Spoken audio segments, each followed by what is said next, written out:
નમસ્તે વિદ્યાર્થી મિત્રો, લાસ્ટ ટાઈમ આપણે મેન્ડેલિફના આવર્ત કોષ્ટક વિશે સમજી ગયા. ઉપરાંત મેન્ડેલિફના આવર્ત કોષ્ટકમાં જોવા મળતી કેટલીક વિસંગતતાઓ તેમજ મર્યાદાઓ વિશે પણ સમજી ગયા કે મેન્ડેલિફે જે આવર્ત કોષ્ટક તૈયાર કર્યું, તત્વોનું વર્ગીકરણ કર્યું, એ તત્વોના વર્ગીકરણમાં કેટલીક વિસંગતતાઓ જોવા મળી, ઉપરાંત કેટલીક મર્યાદાઓ જોવા મળી. તો આજે પણ મેન્ડેલિફના આવર્ત કોષ્ટકમાં જોવા મળતી વિસંગતતાઓ કે મર્યાદાઓ છે તેમાં સુધારો કરવામાં આવ્યો અને તેમાં સુધારો કરીને નવું આવર્ત કોષ્ટક બનાવવામાં આવ્યું. તો મેન્ડેલિફના આવર્ત કોષ્ટકમાં સુધારો કરવામાં આવ્યો અને સુધારો કરીને આવર્ત કોષ્ટક નવું બનાવવામાં આવ્યું અને તે આવર્ત કોષ્ટકને શું કહેવામાં આવે છે? તો મેન્ડેલિફના આવર્ત કોષ્ટકમાં સુધારો કરીને નવા બનતા આવર્ત કોષ્ટકને આધુનિક આવર્ત કોષ્ટક તરીકે ઓળખવામાં આવે છે. તો આજે આપણે આધુનિક આવર્ત કોષ્ટક વિશે સમજીએ. તો સૌથી પહેલા તો આધુનિક આવર્ત કોષ્ટક કોણે અને કેવી રીતે તૈયાર કર્યું, તેમાં સુધારા કોણે કર્યા અને કેવી રીતે કર્યા તેના વિશે સમજીએ. તો વિદ્યાર્થી મિત્રો, 1931 માં હેનરી મોસેલે સૂચવ્યું કે તત્વોના પરમાણુકીય દળ કરતા તત્વોના પરમાણુકીય ક્રમાંક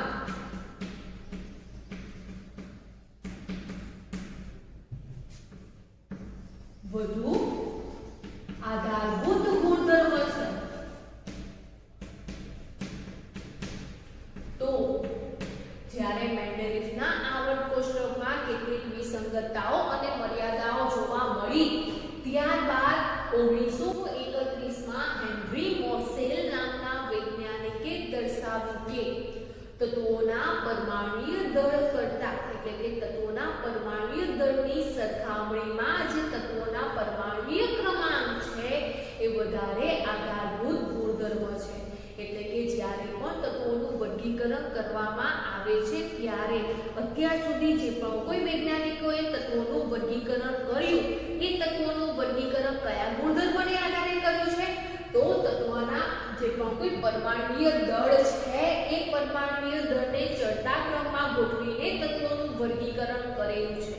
પરંતુ મેન્ડેલિફના આવર્ત કોષ્ટકમાં કેટલીક વિસંગતતાઓ અને મર્યાદાઓ જોવા મળવાને કારણે 1931 માં હેનરી મોસેલે દર્શાવ્યું કે તત્વોના પરમાણુકીય દળની સરખામણીમાં તત્વોનો જે પરમાણુકીય ક્રમાંક છે એ ગુણધર્મો વધારે આધારભૂત જોવા મળે છે, જેને કારણે મેન્ડેલિફના આવર્ત કોષ્ટકમાં સુધારો કરવામાં આવ્યો અને એ સુધારો કરીને જે નવું આવર્ત કોષ્ટક તૈયાર કરવામાં આવ્યું, જેને શું કહેવામાં આવે છે? જેને આધુનિક આવર્ત કોષ્ટક કહેવામાં આવે છે. તો આધુનિક આવર્ત કોષ્ટકમાં તત્વોનું જે પણ કોઈ વર્ગીકરણ છે એ તત્વોનું વર્ગીકરણ પરમાણુકીય ક્રમાંકના ચડતા ક્રમમાં કરવામાં આવ્યું. તો તત્વોને કેવી રીતે ગોઠવવામાં આવ્યા? તો આધુનિક આવર્ત કોષ્ટકમાં તત્વોને પરમાણુકીય ક્રમાંકના ચડતા ક્રમમાં ગોઠવવામાં આવ્યા. તો અહીંયા આ જે પણ કોઈ તત્વોનો પરમાણુ ક્રમાંક છે એ તત્વોનો પરમાણુ ક્રમાંક અથવા તો પરમાણુકીય ક્રમાંક તે તત્વના પરમાણુ કેન્દ્રમાં રહેલા જે પ્રોટોન છે એ પ્રોટોનની સંખ્યા જેટલો જોવા મળે છે. તો જે તે તત્વનો પરમાણુ ક્રમાંક કેટલો જોવા મળે છે? તો પરમાણુકીય ક્રમાંક છે એ પરમાણુ કેન્દ્રમાં રહેલા પ્રોટોનની સંખ્યા જેટલો જોવા મળે છે અને તેને આધારે પરમાણુકીય ક્રમાંક તત્વોના નક્કી કરવામાં આવ્યા અને તત્વોને ચડતા ક્રમમાં ગોઠવવામાં આવ્યા છે। આ ઉપરાંત વિદ્યાર્થી મિત્રો આ જે પણ કોઈ આધુનિક આવર્ત કોષ્ટક છે એ આધુનિક આવર્ત કોષ્ટકમાં જે મેન્ડેલિફ ના આવર્ત કોષ્ટકમાં જોવા મળતી જે વિસંગતતાઓ છે એને દૂર કરવામાં આવી અને જે મર્યાદાઓ છે એને દૂર કરવામાં આવી। તો તેના માટે વિસંગતતાઓમાં આપણે સમજી ગયા છીએ કે મેન્ડેલિફે તેમનું આવર્ત કોષ્ટક છે એ પરમાણુય દળને આધારે બનાવેલું છે। તો તેમાં આપણે સમજી ગયા છે કે કોબાલ્ટ અને નિકલ છે એ બંનેમાં પરમાણુય દળ નિકલ કરતા કોબાલ્ટનો વધારે હોવા છતાં પણ કોબાલ્ટને નિકલ કરતા આગળ મૂકવામાં આવેલું છે। તો એ જે વિસંગતતા છે એ વિસંગતતા પણ અહીંયા દૂર કરવામાં આવી, એટલે કે જે કોબાલ્ટ છે એ કોબાલ્ટ અને નિકલ છે એ નિકલને પરમાણુય ક્રમાંક આપવામાં આવ્યા। તો કોબાલ્ટને 27 પરમાણુય ક્રમાંક આપવામાં આવ્યો અને નિકલને 28 પરમાણુય ક્રમાંક આપવામાં આવ્યો અને તે પ્રમાણે તેમનો ગોઠવણી કરવામાં આવી। આ ઉપરાંત વિદ્યાર્થી મિત્રો નવા શોધાયેલા જે પણ કોઈ તત્વો છે એ તત્વોનું સ્થાન મેન્ડેલિફના આવર્ત કોષ્ટકમાં અપાતું ન હતું, પરંતુ નવા શોધાયેલા જે પણ કોઈ તત્વો છે એ તત્વોનો વેગ વધારવા માટે જે આધુનિક આવર્ત કોષ્ટક છે એ આધુનિક આવર્ત કોષ્ટકથી જે તે નવા શોધાયેલા તત્વો છે એમના સંશોધન માટેનો વેગ મળ્યો છે, વધારે વેગ પ્રાપ્ત થયેલો છે। કેમ? તો અહીંયા આધુનિક આવર્ત કોષ્ટક છે એ તત્વોના પરમાણુય ક્રમાંકના ચડતા ક્રમમાં રચવામાં આવેલું છે, જેને કારણે નવા શોધવા માટેના જે પણ કોઈ તત્વો છે એ તત્વોનો વેગ વધારે વેગ પ્રાપ્ત થયેલો છે।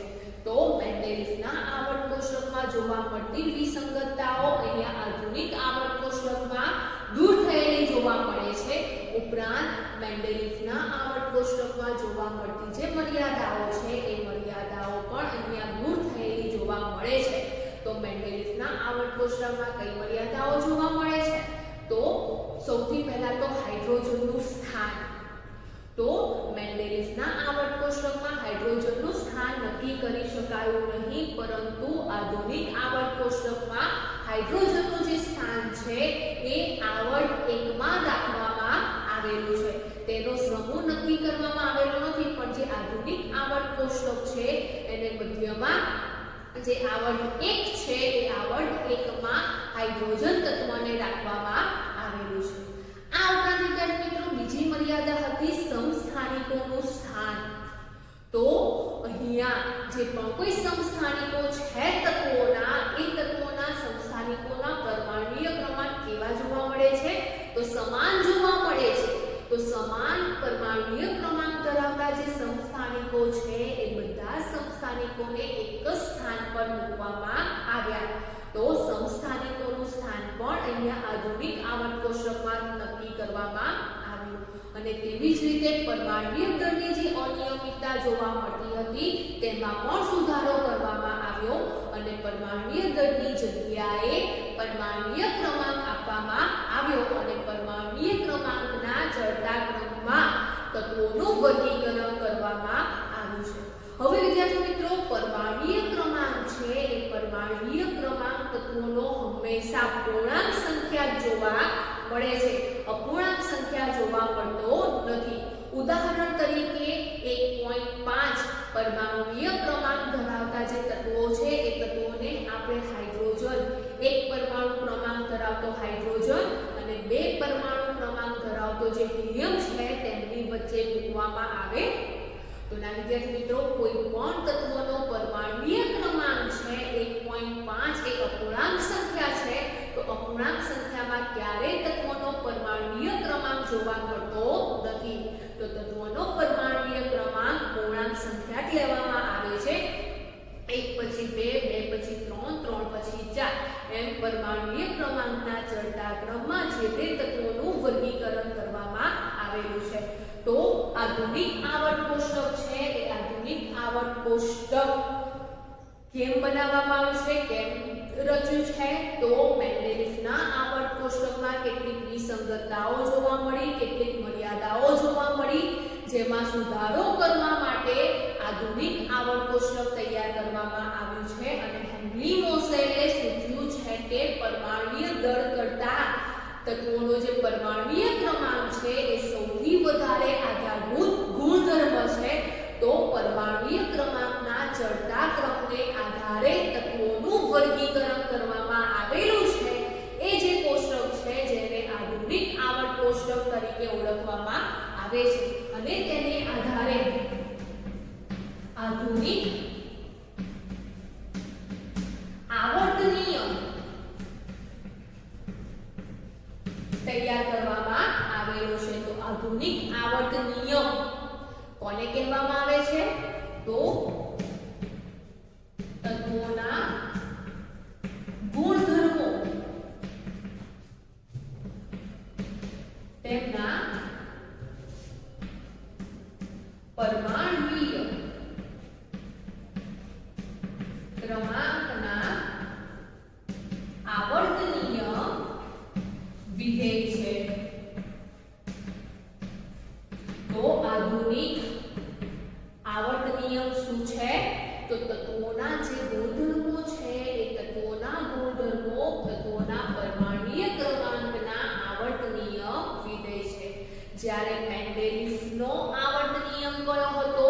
તો મેન્ડેલિફનો આવર્ત નિયમ હતો કે તત્વોના ગુણધર્મો તેમના પરમાણ્વીય દળના આવર્ત નિયમ વિધેય છે. તો મેન્ડેલિફના આવર્ત નિયમમાં તત્વોના ગુણધર્મોમાં પરમાણ્વીય દળનો ઉપયોગ કરવામાં આવે છે, જ્યારે આધુનિક આવર્ત નિયમમાં તત્વોના ગુણધર્મોમાં પરમાણ્વીય ક્રમાંકનો ઉપયોગ કરવામાં આવે છે, જેથી તેનો નિયમ છે તત્વોના ગુણધર્મો તેમના પરમાણ્વીય ક્રમાંકના આવર્ત નિયમ વિધેય છે. તો જો વિદ્યાર્થી મિત્રો, આ જે ચાર્ટ છે એ આધુનિક આવર્ત કોષ્ટકનો છે. તો આધુનિક આવર્ત કોષ્ટક છે એ આધુનિક આવર્ત કોષ્ટકમાં જે તે તત્વો રહેલા છે એ તત્વોનું વર્ગીકરણ કેવી રીતે કરવામાં આવ્યું? તો તે આપણે હમણાં જ સમજ્યા કે જે તે તત્વો છે એ તત્વોનું વર્ગીકરણ તેમનો જે પણ પરમાણ્વીય ક્રમાંક છે એ પરમાણ્વીય ક્રમાંકના ચડતા ક્રમમાં તત્વોનું વર્ગીકરણ કરવામાં આવેલું છે અને આધુનિક આવર્ત કોષ્ટક તૈયાર કરવામાં આવેલું છે. આ ઉપરાંત વિદ્યાર્થી મિત્રો, આપણને એ પણ ખબર છે કે જે તે તત્વો છે એ તત્વોનો પરમાણ્વીય ક્રમાંક તત્વના પરમાણુ કેન્દ્રમાં રહેલા જે પ્રોટોન છે એ પ્રોટોનની સંખ્યા બરાબર જોવા મળે છે.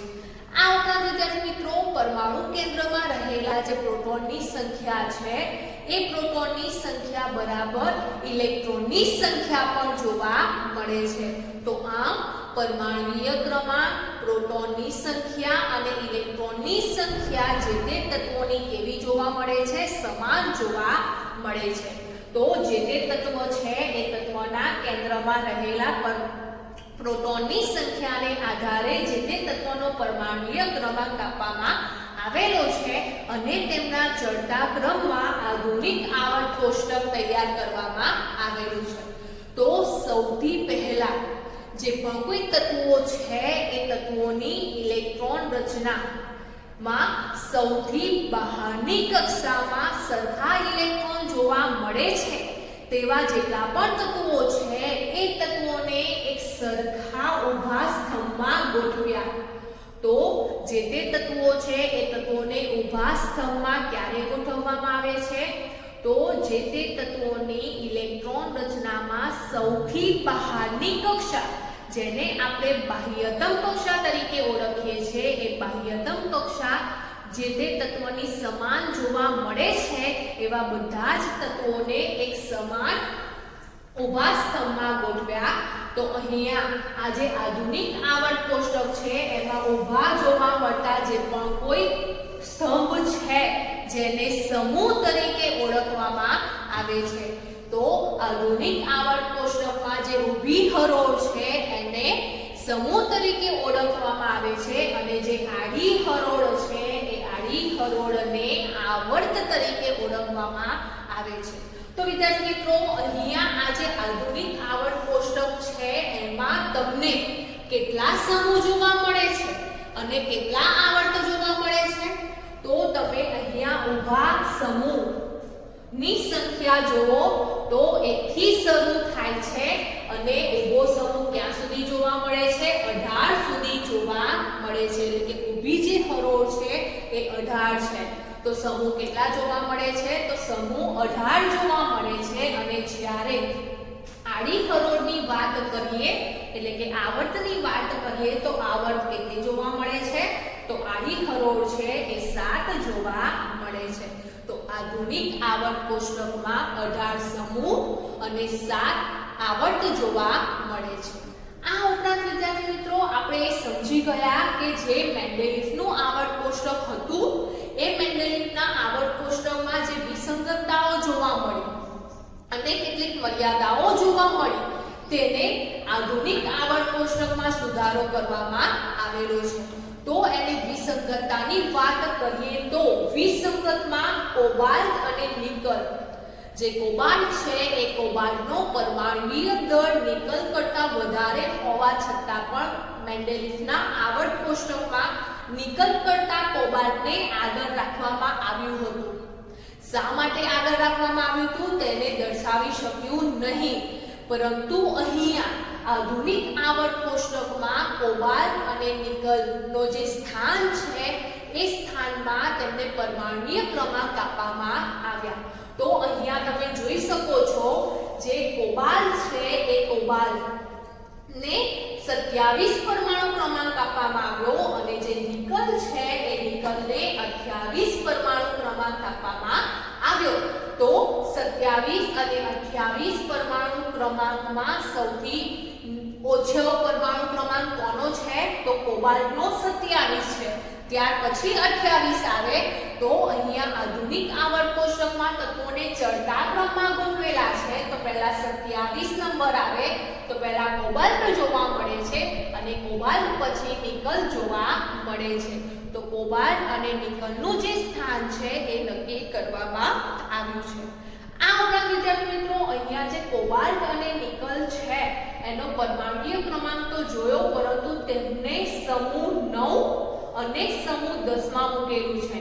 એટલે કે જે કોબાલ્ટ છે એ કોબાલ્ટને સમૂહ 9 માં દર્શાવેલો છે અને નિકલ છે એ નિકલને સમૂહ 10 માં દર્શાવેલો છે.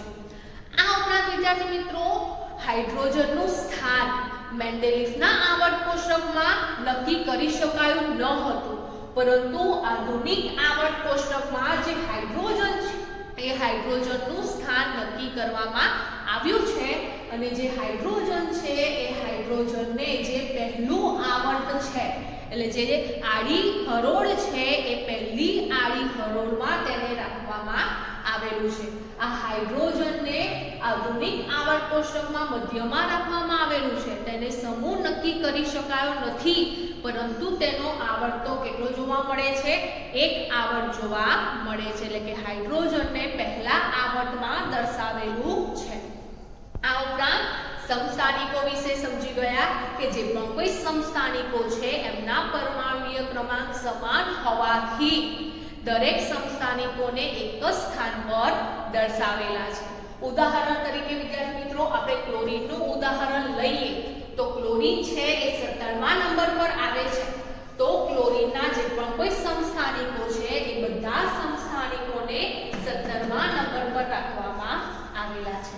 અને પરમાણ્વીય દળ છે એ પરમાણ્વીય દળની જગ્યાએ આધુનિક આવર્ત કોષ્ટકમાં પરમાણુના ક્રમાંકને ધ્યાનમાં લેવામાં આવેલું છે. તો આમ મેન્ડેલિફના આવર્ત કોષ્ટકમાં રહેલી વિસંગતતાઓ અને મર્યાદાઓને સુધારવા માટે હેનરી મોસેલે તત્વોને પરમાણુ ક્રમાંકના ચડતા ક્રમમાં ગોઠવ્યા અને નવું આવર્ત કોષ્ટક તૈયાર કર્યું, જેને આધુનિક આવર્ત કોષ્ટક કહેવામાં આવે છે, જેમાં 18 સમૂહ અને 7 આવર્ત જોવા મળે છે. તો વિદ્યાર્થી મિત્રો અહીંયા આપણે આધુનિક આવર્ત કોષ્ટકનો ચાર્ટ જોયો અને એ આધુનિક આવર્ત કોષ્ટક કેવી રીતે તૈયાર કરવામાં આવેલું છે?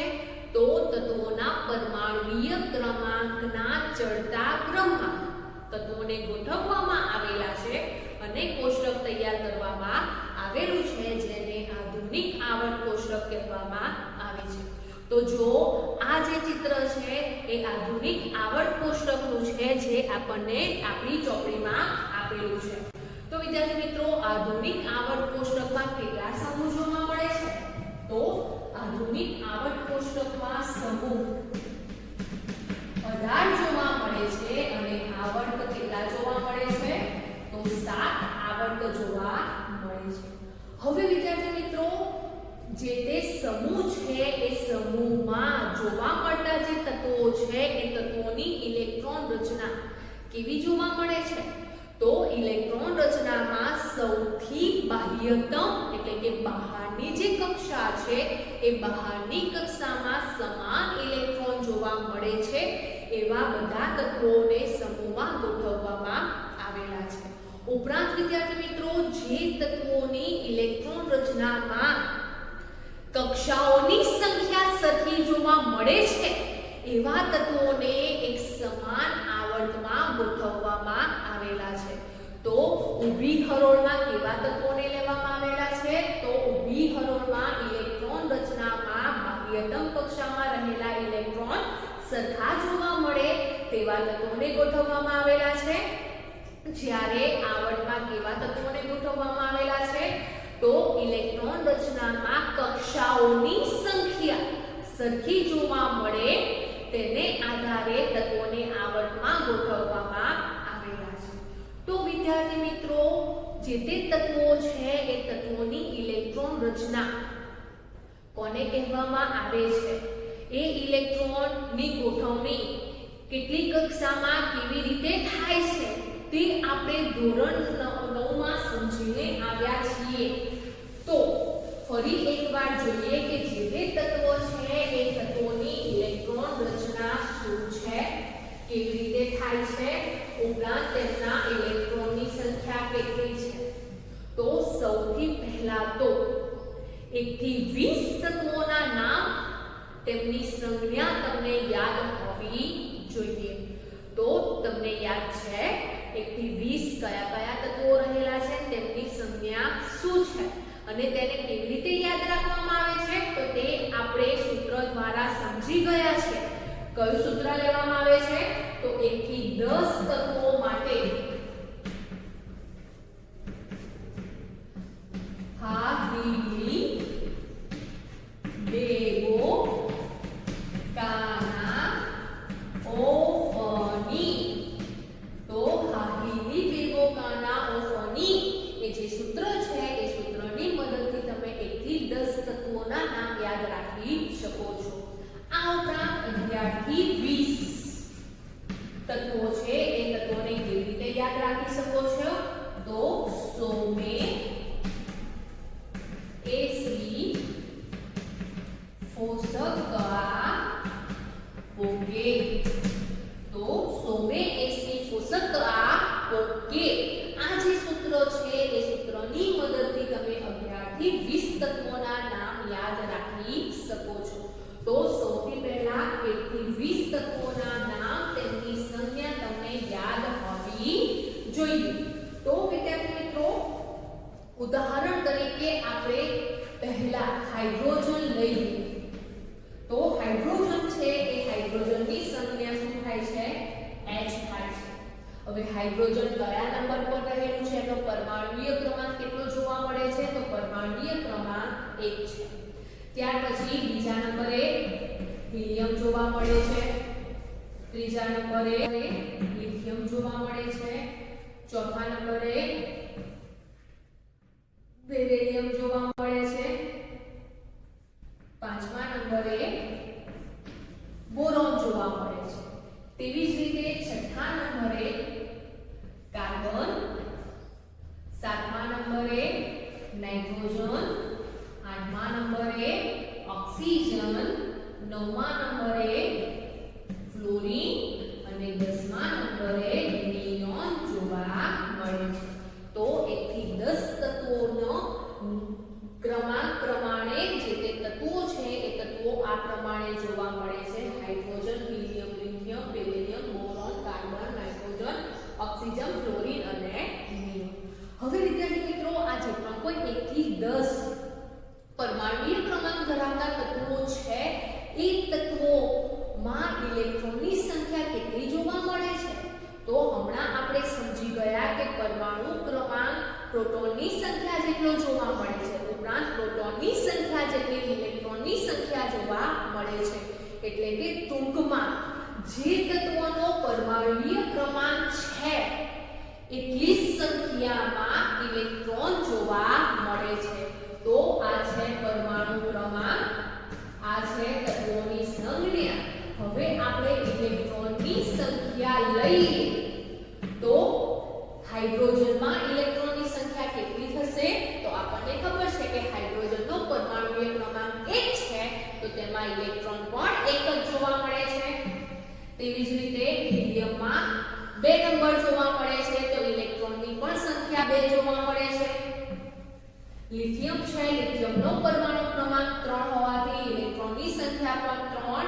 બેરિલિયમમાં પણ 4, બોરોનમાં 5, કાર્બનમાં 6, નાઇટ્રોજનમાં 7, ઓક્સિજનમાં 8, ફ્લોરિનમાં 9 અને નિયોનમાં 10 ઇલેક્ટ્રોનની સંખ્યા જોવા મળે છે.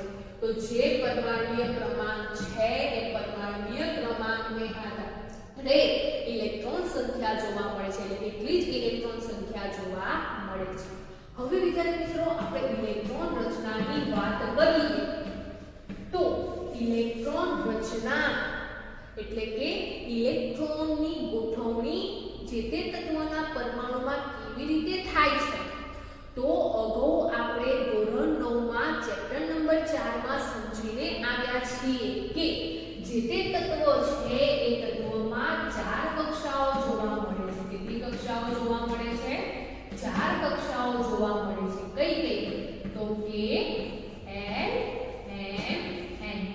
તો કે L M N જે કક્ષાઓ જોવા મળે છે એ કક્ષાઓમાં ઇલેક્ટ્રોન કેવી રીતે ગોઠવાય છે? મહત્તમ કેટલા ઇલેક્ટ્રોન ગોઠવાયેલા જોવા મળે છે? તો મહત્તમ ઇલેક્ટ્રોન ગોઠવણી સંખ્યા મેળવવા માટે કક્ષાઓમાં 2n² સૂત્રનો ઉપયોગ કરવામાં આવે છે. તો 2n² જે સૂત્ર છે એમાં જે n છે એ n શું દર્શાવે છે? તો જે n છે એ n જે કક્ષા છે એ કક્ષાનો નંબર દર્શાવે છે કે પહેલી કક્ષા છે, L બીજી કક્ષા છે, M ત્રીજી અને n ચોથા નંબરની કક્ષા છે. એમ કક્ષાનો ક્રમ n સૂચવે છે. તો આપણે પહેલી કક્ષા લઈએ તો 2 માં જે n છે એ n બરાબર પહેલી કક્ષા લઈએ તો શું જવાબ મળશે? 1 નો વર્ગ 1, 2 × 2. તો પહેલી કક્ષામાં વધુમાં વધુ મહત્તમ 2 ઇલેક્ટ્રોન સમાવી શકીએ છીએ. 2 કરતા વધારે ઇલેક્ટ્રોન સમાવી શકતા નથી. 2 કરતા ઓછા ઇલેક્ટ્રોન સમાવી શકીએ પરંતુ 2 કરતા વધારે ઇલેક્ટ્રોન સમાવી શકાતું નથી. તો જે તે કક્ષા છે એ કક્ષામાં મહત્તમ કેટલા ઇલેક્ટ્રોન સમાવી શકાય છે તે શોધવા માટે 2n² સૂત્રનો ઉપયોગ કરવામાં આવે છે. જે n છે શું સૂચવે છે? તો જે n છે જે તે કક્ષા છે એ કક્ષાનો ક્રમ સૂચવે છે. તો પહેલી કક્ષામાં 2 ઇલેક્ટ્રોન મહત્તમ સમાવી શકાય છે. બીજી કક્ષામાં મહત્તમ 8 ઇલેક્ટ્રોન સમાવી શકાય છે. ત્રીજી કક્ષામાં મહત્તમ 18 ઇલેક્ટ્રોન સમાવી શકાય છે અને ચોથી કક્ષા છે એમાં મહત્તમ 32 ઇલેક્ટ્રોન સમાવી શકાય છે. તો અહીંયા જે તે કક્ષાઓ છે એ કક્ષાઓમાં મહત્તમ ઇલેક્ટ્રોનની સંખ્યા ભરાયા પછી વધારાના ઇલેક્ટ્રોન નવી કક્ષામાં ગોઠવાય છે. ઉદાહરણ તરીકે જે તે વિદ્યાર્થીઓ વર્ગખંડમાં આવે છે અને તેમને કહેવામાં આવેલું છે કે તમારે પહેલી બેન્ચીસથી બેસવાની શરૂઆત કરવાની છે. પહેલી બેન્ચીસ જે તે બેન્ચીસ છે એમાં મહત્તમ 3 વિદ્યાર્થીઓ બેસવાનું છે. તો જે તે વિદ્યાર્થીઓ વર્ગખંડમાં આવે છે ત્યારે પહેલી બેન્ચીસ પર 3 વિદ્યાર્થીઓ બેસી જાય છે. હવે ચોથું જે વિદ્યાર્થી આવે છે એ ચોથું વિદ્યાર્થી ક્યાં બેસશે? પહેલી બેન્ચીસ પર બેસશે. તો ના વિદ્યાર્થી ચોથું જે વિદ્યાર્થી છે એ તેની પછી બીજા નંબરની બેન્ચીસ ઉપર બેસે છે.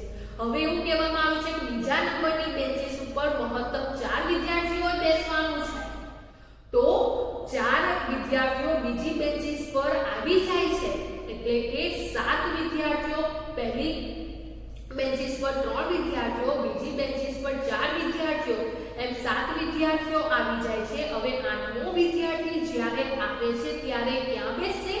તો એ ત્રીજા નંબરની પાટલી ઉપર એટલે ત્રીજા નંબરની બેન્ચીસ ઉપર બેસે છે. તો એ જે રીતે ગોઠવણી થાય છે વિદ્યાર્થીઓની, તેવી જ રીતે ઇલેક્ટ્રોનની ગોઠવણી થતી જોવા મળે છે. તો ઇલેક્ટ્રોનની ગોઠવણી છે જેને શું કહેવામાં આવે છે? જેને ઇલેક્ટ્રોન રચના તરીકે ઓળખવામાં આવે છે. તો સૌથી પહેલા હવે આપણે હાઇડ્રોજનની વાત કરીએ તો હાઇડ્રોજનમાં એક જ ઇલેક્ટ્રોન જોવા મળે છે. તો હવે એક ઇલેક્ટ્રોન કઈ કક્ષામાં જોવા મળે છે? તો પહેલી કક્ષામાં એક ઇલેક્ટ્રોન જોવા મળે છે. હવે આપણને ખબર છે પહેલી જે કક્ષા છે એમાં મહત્તમ તો 2 ઇલેક્ટ્રોન સમાવી શકાય છે. તો પહેલા હાઇડ્રોજનની ઇલેક્ટ્રોન રચના આપણને એક જોવા મળે છે. તેવી જ રીતે બીજા નંબરે હિલિયમની જોઈએ તો હિલિયમની 2 જોવા મળે છે. તો પહેલી કક્ષામાં 2 ઇલેક્ટ્રોન સમાવી શકાય છે. ત્યાર પછી ત્રીજા નંબરે છે લિથિયમ. હવે લિથિયમ છે, લિથિયમમાં 3 ઇલેક્ટ્રોન જોવા મળે છે. હવે 3 ઇલેક્ટ્રોનની ગોઠવણી કેવી રીતે થશે? તો આપણને ખબર છે કે પહેલી જે કક્ષા છે એ પહેલી કક્ષામાં તો 2 જ ઇલેક્ટ્રોન સમાય છે, 2 થી વધારે સમાતા નથી. તો 3 માંથી 2 ઇલેક્ટ્રોન પહેલી કક્ષામાં સમાઈ જાય છે. હવે શું થશે? તો હવે જે બીજું છે એક ઇલેક્ટ્રોન બાકી રહે છે, એક ઇલેક્ટ્રોન બીજી કક્ષામાં ગોઠવાય છે અને લિથિયમની ઇલેક્ટ્રોન રચના થાય છે 2 1. ત્યારબાદ વિદ્યાર્થી મિત્રો બેરિલિયમની 2 જોવા મળે છે, બોરોનની 2 3 જોવા મળે છે. તેવી જ રીતે કાર્બન છે એ કાર્બનની ઇલેક્ટ્રોન રચના કેવી જોવા મળે છે? તો પહેલી કક્ષામાં 2 ઇલેક્ટ્રોન સમાવી શકાય છે અને બાકી રહેલા ઇલેક્ટ્રોન ક્યાં સમાય છે? બાકી રહેલા ઇલેક્ટ્રોન બીજી કક્ષામાં સમાય છે. તેવી જ રીતે નાઇટ્રોજનની 2 5 જોવા મળે છે, ઓક્સિજનની 2 6 જોવા મળે છે, ફ્લોરિનની 2 7 ઇલેક્ટ્રોન રચના જોવા મળે છે અને નિયોનની 2 8 જોવા મળે છે. એટલે કે બીજી કક્ષામાં 8 ઇલેક્ટ્રોન સંપૂર્ણ રીતે ભરાઈ ગયા છે. હવે વિદ્યાર્થી મિત્રો 11મા નંબરે સોડિયમ તત્વ આવે છે. તો 11મા નંબરે જે સોડિયમ તત્વ છે એમાં ઇલેક્ટ્રોનની સંખ્યા કેટલી જોવા મળે છે? 11 જોવા મળે છે. તો અહીંયા સોડિયમની ઇલેક્ટ્રોન રચના શું થશે? તો 2 પહેલી કક્ષામાં ભરાય છે ઇલેક્ટ્રોન, 8 ઇલેક્ટ્રોન બીજી કક્ષામાં ભરાય છે. તો પહેલી કક્ષામાં 2 અને બીજી કક્ષામાં 8 મહત્તમ ઇલેક્ટ્રોન ભરાઈ ગયા છે. હવે એક ઇલેક્ટ્રોન બાકી રહે છે. તો એક ઇલેક્ટ્રોન ક્યાં ગોઠવાય છે? તો એક ઇલેક્ટ્રોન ત્રીજી કક્ષામાં ગોઠવાય છે અને 2 8 1 સોડિયમની ઇલેક્ટ્રોન રચના બને છે. તો જે તે તત્વ છે એ તત્વનો જે પરમાણુ ક્રમાંક છે એ પરમાણુ ક્રમાંકને આધારે એટલો જ ઇલેક્ટ્રોનની સંખ્યા લેવામાં આવે છે અને ઇલેક્ટ્રોનની સંખ્યા છે એ ઇલેક્ટ્રોનની ગોઠવણી ને આધારે ઇલેક્ટ્રોન રચના તૈયાર કરવામાં આવે છે. તો પહેલી કક્ષામાં 2 ઇલેક્ટ્રોન, બીજી કક્ષામાં 8 ઇલેક્ટ્રોન મહત્તમ ભરાય છે. ત્યારબાદ વિદ્યાર્થી મિત્રો આપણે હમણાં સમજ્યા કે જે તે તત્વો છે એ તત્વોની ઇલેક્ટ્રોન રચનામાં બાહ્યતમ કક્ષા. હવે બાહ્યતમ કક્ષા કોને કહેવામાં આવે છે? તો બાહ્યતમ કક્ષા એટલે સૌથી બહારની કક્ષા. સૌથી બહાર જે કક્ષા જોવા મળે છે તે બહારની કક્ષાને શું કહીશું આપણે? બાહ્યતમ કક્ષા. અથવા તો વિદ્યાર્થી મિત્રો એને છેલ્લી કક્ષા પણ કહેવામાં આવે છે, અથવા તો તેને સંયોજકતાની કક્ષા પણ કહેવામાં આવે છે. તો બાહ્યતમ કક્ષા, છેલ્લી કક્ષા અને સંયોજકતા કક્ષા એક જ છે અને કઈ છે? તો સૌથી બહાર રહેલી જે કક્ષા છે એને બાહ્યતમ કક્ષા કહેવામાં આવે છે.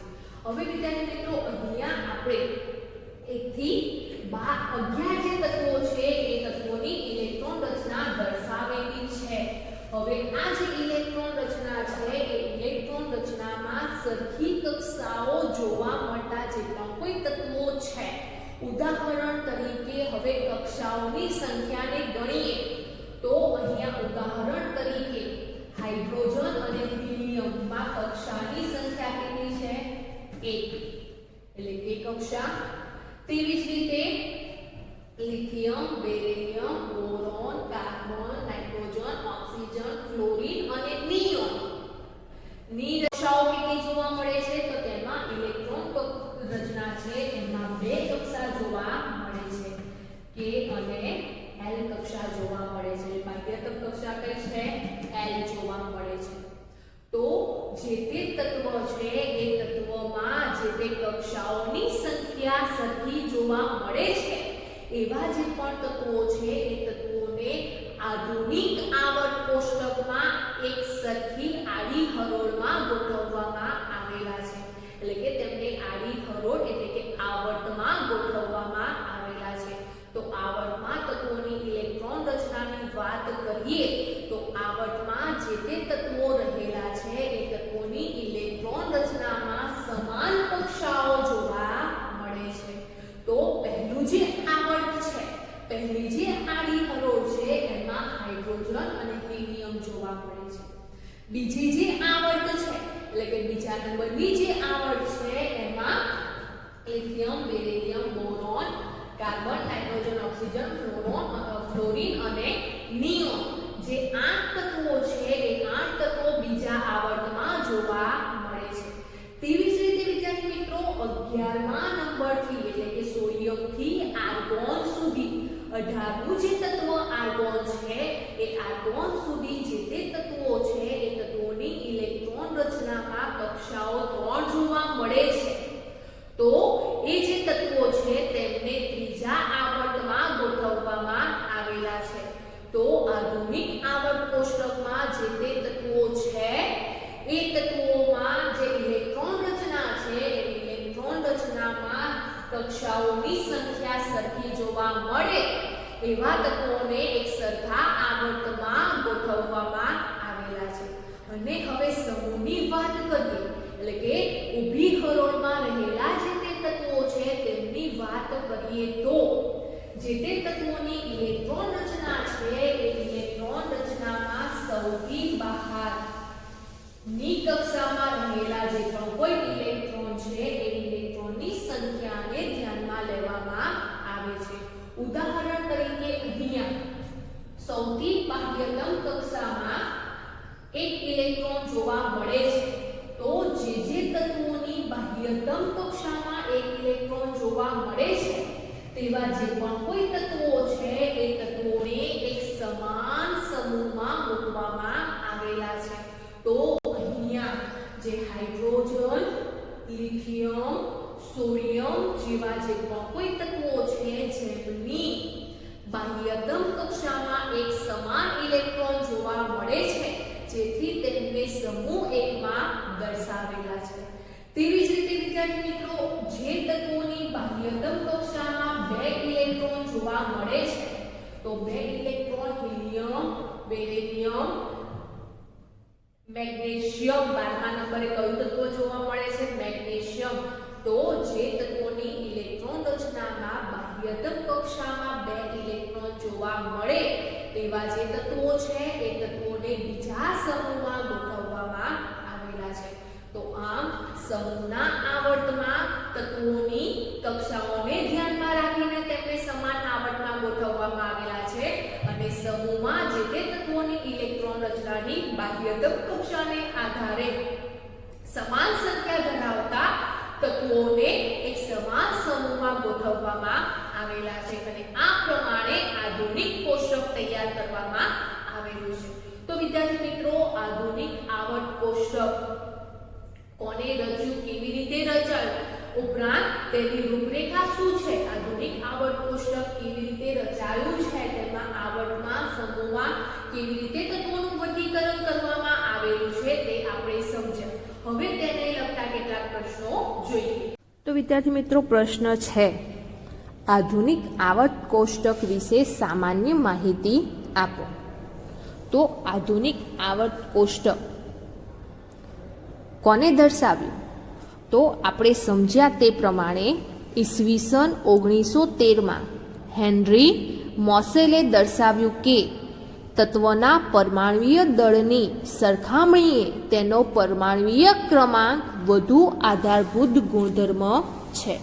તો હેનરી મોસેલ નામના વૈજ્ઞાનિકે દર્શાવ્યું કે જ્યારે તત્વોનું વર્ગીકરણ કરવામાં આવે છે ત્યારે તત્વોના ગુણધર્મોમાં પરમાણ્વીય દળનો ગુણધર્મ લેવામાં આવેલ છે, પરંતુ પરમાણ્વીય દળની સરખામણીએ જે તત્વોનો પરમાણ્વીય ક્રમાંક છે તે વધુ આધારભૂત ગુણધર્મ છે. આથી મેન્ડેલના આવર્ત કોષ્ટકમાં સુધારો કરવામાં આવ્યો. પરમાણ્વીય ક્રમાંકને આધાર સ્વરૂપે લઈ આધુનિક આવર્ત કોષ્ટકની રચના કરવામાં આવી. તો વિદ્યાર્થી મિત્રો, આધુનિક આવર્ત નિયમ કયો છે? તો આપણે સમજ્યા તે પ્રમાણે તત્વોના ગુણધર્મો તેમના પરમાણ્વીય ક્રમાંકના આવર્તનીય વિધેય છે. આ જે નિયમ છે જેને આધુનિક આવર્ત નિયમ તરીકે ઓળખવામાં આવે છે. કોઈ પણ તત્વનો પરમાણ્વીય ક્રમાંક એ તેના પરમાણુના કેન્દ્રમાં રહેલા પ્રોટોનની સંખ્યા જેટલો હોય છે. તો જે તે તત્વ છે એ તત્વનો પરમાણ્વીય ક્રમાંક કોના જેટલો જોવા મળે છે? તો તત્વનો પરમાણ્વીય ક્રમાંક પરમાણુના કેન્દ્રમાં રહેલા જે ધન વીજભારિત પ્રોટોન છે એ પ્રોટોનની સંખ્યા જેટલો જોવા મળે છે. એટલે કે પરમાણ્વીય ક્રમાંક અને પ્રોટોનની સંખ્યા સરખી જોવા મળે છે. આધુનિક આવર્ત કોષ્ટકમાં તત્વોને પરમાણ્વીય ક્રમાંકના ચડતા ક્રમમાં ગોઠવવામાં આવે છે, જેથી આ તત્વોના ગુણધર્મોની આગાહી વધુ ચોકસાઈપૂર્વક થઈ શકી. આધુનિક આવર્ત કોષ્ટકમાં મેન્ડેલિફના આવર્ત કોષ્ટકની ત્રણેય મર્યાદાઓમાં સુધારો કરવામાં આવ્યો. એટલે કે મેન્ડેલિફના આવર્ત કોષ્ટકમાં જે ત્રણ મર્યાદાઓ જોવા મળી, કઈ કઈ ત્રણ મર્યાદાઓ જોવા મળી હતી? તો હાઇડ્રોજનનું આવર્ત કોષ્ટકમાં સ્થાન, બીજા નંબરે સમસ્થાનિકોનું સ્થાન અને ત્રીજા નંબરે તત્વોના પરમાણ્વીય દળની અનિયમિતતા. આ જે ત્રણ મર્યાદાઓ હતી એ ત્રણેય મર્યાદાઓમાં સુધારો કરીને આધુનિક આવર્ત કોષ્ટક તૈયાર કરવામાં આવ્યું. નવો પ્રશ્ન છે, આધુનિક આવર્ત કોષ્ટકની રૂપરેખા સમજાવો. તો આધુનિક આવર્ત કોષ્ટકમાં તત્વોની ગોઠવણી પરમાણ્વીય ક્રમાંકના ચડતા ક્રમમાં કરવામાં આવેલ છે.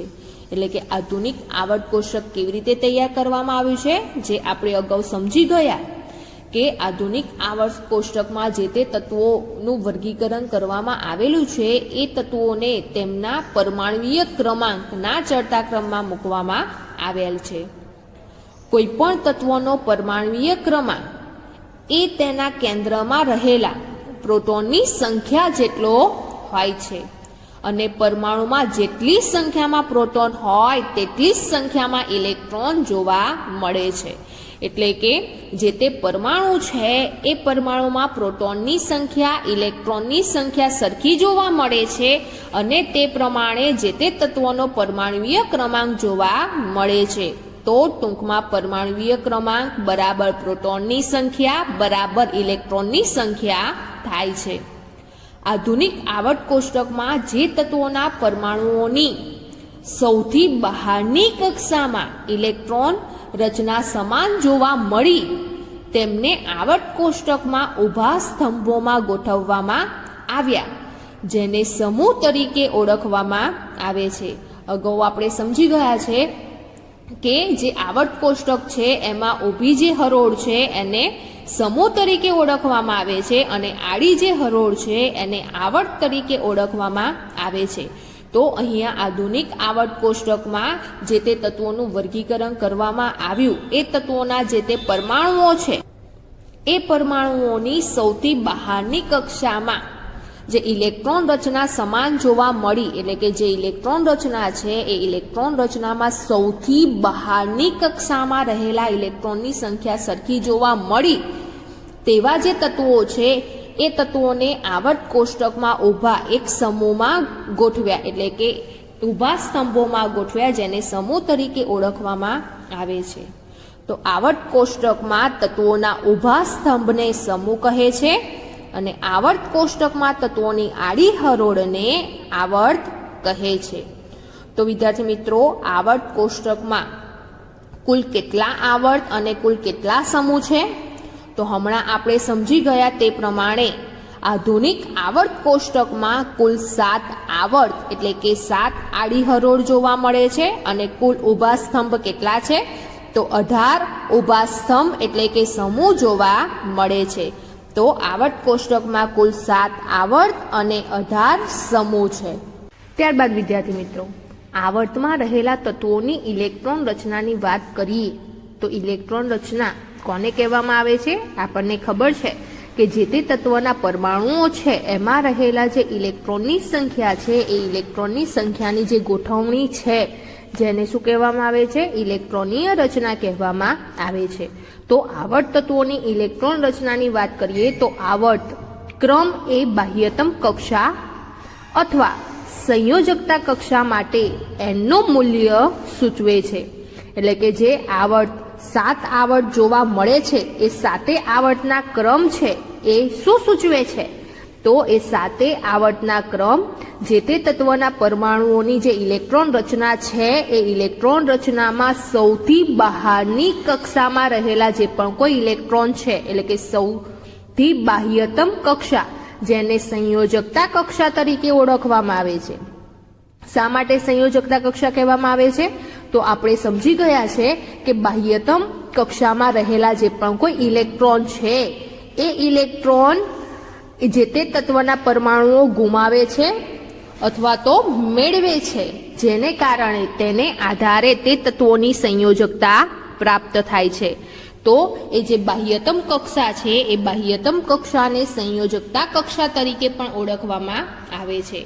તો એ જે બાહ્યતમ કક્ષા અથવા સંયોજકતા કક્ષા માટે જે એનનું મૂલ્ય છે એ આવર્ત ક્રમ સૂચવે છે, જે કેન્દ્રથી છેલ્લી કક્ષાનો ક્રમ પણ ગણી શકાય છે. એટલે કે જે ઇલેક્ટ્રોન ની રચનામાં બાહ્યતમ કક્ષા અથવા તો સંયોજકતા કક્ષા છે એને કઈ કક્ષા કહી શકાય? તો તેને છેલ્લી કક્ષા તરીકે પણ ઓળખવામાં આવે છે.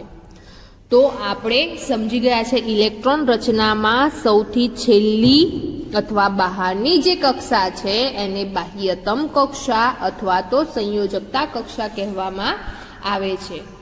કોઈ પણ કક્ષામાં મહત્તમ ઇલેક્ટ્રોનની સંખ્યા 2n² હોય છે. તો જે તે તત્વના પરમાણુની ઇલેક્ટ્રોન રચનામાં જેટલી પણ કક્ષાઓ જોવા મળે છે એ કક્ષાઓમાં મહત્તમ ઇલેક્ટ્રોનની સંખ્યા કેટલી જોવા મળે છે? તો 2n² કરીએ અને જે જવાબ મળે એટલી સંખ્યા જે તે કક્ષામાં મહત્તમ જોવા મળે છે. તો અહીંયા જે n છે એ n બરાબર જે તે કક્ષા છે એ કક્ષાનો ક્રમ લેવામાં આવે છે. તો વિદ્યાર્થી મિત્રો, જો આ કોષ્ટકમાં આપણને આવર્ત ક્રમ આપેલા છે, એટલે આવર્ત કેટલા જોવા મળે છે? તો 7 આવર્ત જોવા મળે છે. એ 7 આવર્તમાં બાહ્યતમ કક્ષામાં દર્શાવેલું છે. ઉપરાંત સાથે પૂર્ણ થતી કક્ષાના જે પણ કોઈ તત્વો છે એ તત્વોમાં કક્ષાઓ જે પૂર્ણ થાય છે તે દર્શાવેલું છે અને તત્વોની સંખ્યા દર્શાવેલી છે કે પહેલા આવર્તમાં કેટલા તત્વોની સંખ્યા જોવા મળે છે, બીજા આવર્તમાં કેટલી જોવા મળે છે, એ પ્રમાણેનું આ કોષ્ટક જોવા મળે છે. જેમાં પહેલો આવર્ત છે એ પહેલા આવર્તમાં બાહ્યતમ કક્ષાનો ક્રમ 1 જોવા મળે છે. એટલે કે કક્ષા 1 જ જોવા મળે છે એવા તત્વો કેટલા છે? તો એવા 2 તત્વો છે.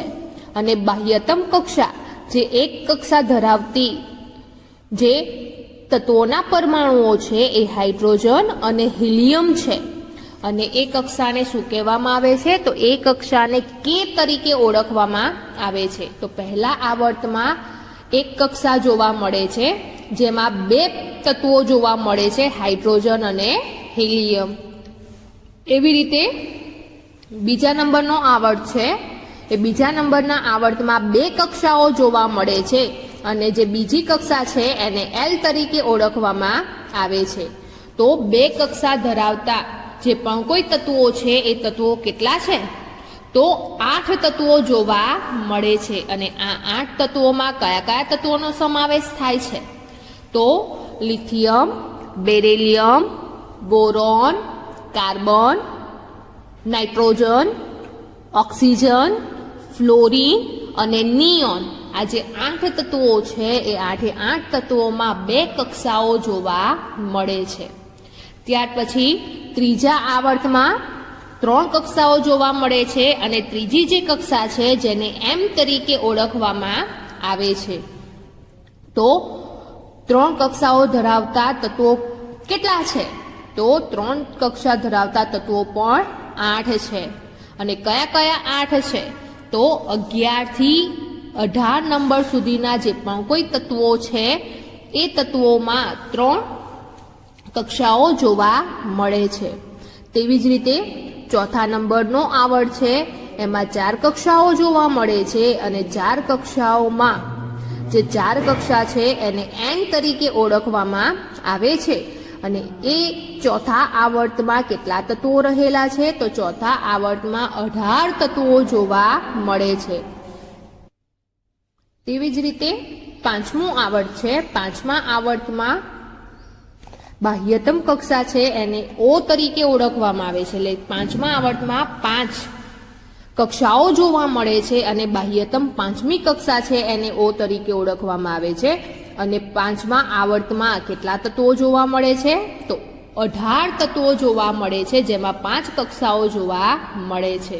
તેવી જ રીતે છઠ્ઠા આવર્તમાં 32 તત્વો જોવા મળે છે અને આ જે 32 તત્વો છે એ 32 તત્વોમાં 6 કક્ષાઓ જોવા મળે છે. અને જે 6 કક્ષાઓ છે એમાં બાહ્યતમ કક્ષા જે છઠ્ઠી છે જેને P વડે દર્શાવવામાં આવે છે. અને સાતમો આવર્ત છે એ સાતમા આવર્તમાં જે બાહ્યતમ કક્ષા છે એ બાહ્યતમ કક્ષામાં કેટલા તત્વો જોવા મળે છે? તો 87 પછી, એટલે કે જે તત્વનો ક્રમ 87 છે એ પછીથી આવતા જેટલા પણ તત્વો છે એ તત્વોમાં બાહ્યતમ કક્ષા કેટલી જોવા મળે છે? 7 કક્ષા જોવા મળે છે. તેવી જ રીતે સમૂહમાંના તત્વોની ઇલેક્ટ્રોન રચના વિશે સમજીએ. તો સમૂહમાં રહેલા જે પણ કોઈ તત્વો છે એ તત્વોની ઇલેક્ટ્રોન રચના કેવી જોવા મળે છે? તો એક જ સમૂહમાં રહેલા તત્વોની સંયોજકતા કક્ષાની, એટલે કે બાહ્યતમ કક્ષાની ઇલેક્ટ્રોન રચના સમાન હોય છે. તો સમૂહમાં રહેલા જે પણ કોઈ તત્વો છે એ તત્વોની ઇલેક્ટ્રોન રચનામાં બાહ્યતમ કક્ષામાં રહેલા જે તે ઇલેક્ટ્રોન છે એ ઇલેક્ટ્રોન કેવી જોવા મળે છે? તો એ ઇલેક્ટ્રોનની સંખ્યા સમાન જોવા મળે છે, એટલે કે બાહ્યતમ કક્ષાની ઇલેક્ટ્રોન રચના સમાન જોવા મળે છે. તેમની બાહ્યતમ કક્ષકોમાં ઇલેક્ટ્રોનની સંખ્યા અને ગુણધર્મો પણ સમાન હોય છે. સમૂહ એકના તત્વોની સંયોજકતા કક્ષાની ઇલેક્ટ્રોનીય રચના 1 છે. એટલે કે સમૂહ એકમાં રહેલા જે પણ કોઈ તત્વો છે એ આલ્કલી ધાતુ તત્વો છે, જેમની જે સંયોજકતા કક્ષા છે એટલે કે બાહ્યતમ કક્ષા છે એમની ઇલેક્ટ્રોનીય રચનામાં કેટલા ઇલેક્ટ્રોન જોવા મળે છે? તો બાહ્યતમ કક્ષામાં 1 ઇલેક્ટ્રોન જોવા મળે છે. તો તેને લગતો આ કોષ્ટક છે. આ કોષ્ટકમાં જે સમૂહ છે એ સમૂહમાં આપણને જે તે તત્વો આપેલા છે એ તત્વોના પરમાણુય ક્રમ દર્શાવેલા છે અને સાથે તત્વોની સંજ્ઞા દર્શાવેલી છે. એટલે કે સમૂહ એકમાં જોવા મળતા જે પણ કોઈ તત્વો છે એ તત્વનો પરમાણુય ક્રમાંક છે 1, 3, 11, 19, 37, 55 અને 87. તો આ પરમાણુય ક્રમ ધરાવતા જે પણ કોઈ તત્વો છે એ તત્વો કયા સમૂહમાં જોવા મળે છે? તો આ તત્વો સમૂહ એકમાં એટલે કે પહેલા સમૂહમાં જોવા મળે છે. તો પહેલા નંબરે જે તત્વો છે એ હાઇડ્રોજન તત્વો છે અને એની સંજ્ઞા છે H. ત્યાર પછી ત્રીજા નંબરે જે તત્વ છે એનું નામ છે લિથિયમ અને તેની સંજ્ઞા છે Li. ત્યાર પછી 11મા નંબરે છે સોડિયમ, તેની સંજ્ઞા છે Na. ત્યાર પછી 19મા નંબરે છે પોટેશિયમ, તેની સંજ્ઞા છે K. ત્યાર પછી 37 નંબરે છે રૂબિડિયમ, જેની સંજ્ઞા Rb છે. તો Rb તત્વનું નામ શું છે? તો રૂબિડિયમ તત્વ છે એની સંજ્ઞા Rb છે. ત્યાર પછી 55 નંબરે તત્વ છે સીઝિયમ. તો આ જે સીઝિયમ છે એ 55 નંબર પર જોવા મળે છે, પહેલા સમૂહમાં રહેલું છે અને તેની સંજ્ઞા છે Cs. તો Cs તત્વનું નામ શું છે? તો Cs તત્વનું નામ છે સીઝિયમ. અને તેવી જ રીતે 87 નંબરે Fr તત્વની સંજ્ઞા છે જેનું નામ છે ફ્રાન્સિયમ. તો અહીંયા તત્વની સંજ્ઞા અને તત્વનું નામ દર્શાવેલું છે, સાથે સાથે તેમની ઇલેક્ટ્રોન રચના પણ દર્શાવેલી છે. તો હાઇડ્રોજનમાં એક જ ઇલેક્ટ્રોન જોવા મળે. કેમ?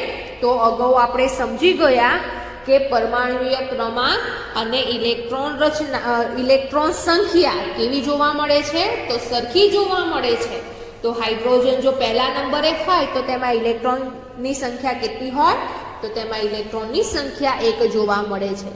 તો તેની ઇલેક્ટ્રોન રચનામાં એક જ કક્ષા છે K કક્ષા, અને જેમાં 1 ઇલેક્ટ્રોન જોવા મળે છે.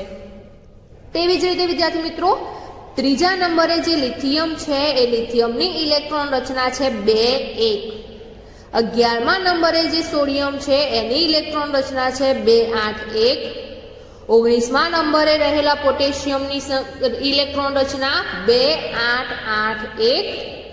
તેવી જ રીતે 37 નંબરમાં જે રૂબિડિયમ છે એની ઇલેક્ટ્રોન રચના જોઈએ તો 2 8 8 18 1.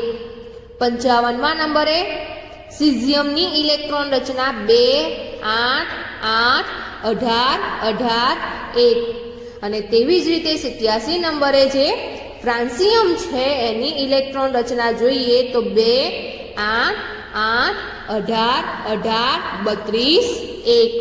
તો અહીંયા પહેલા સમૂહમાં જોવા મળતા જે પણ કોઈ તત્વો છે એ તત્વોની ઇલેક્ટ્રોન રચના અહીંયા દર્શાવેલી છે. અને એ ઇલેક્ટ્રોન રચનામાં તમે ધ્યાનથી જુઓ તો એ ઇલેક્ટ્રોન રચનાની સૌથી બાહ્યતમ જે કક્ષા છે, એટલે કે છેલ્લી કક્ષા અથવા તો સૌથી બહારની જે કક્ષા અહીંયા જોવા મળે છે, એમાં કેટલા ઇલેક્ટ્રોન જોવા મળે છે?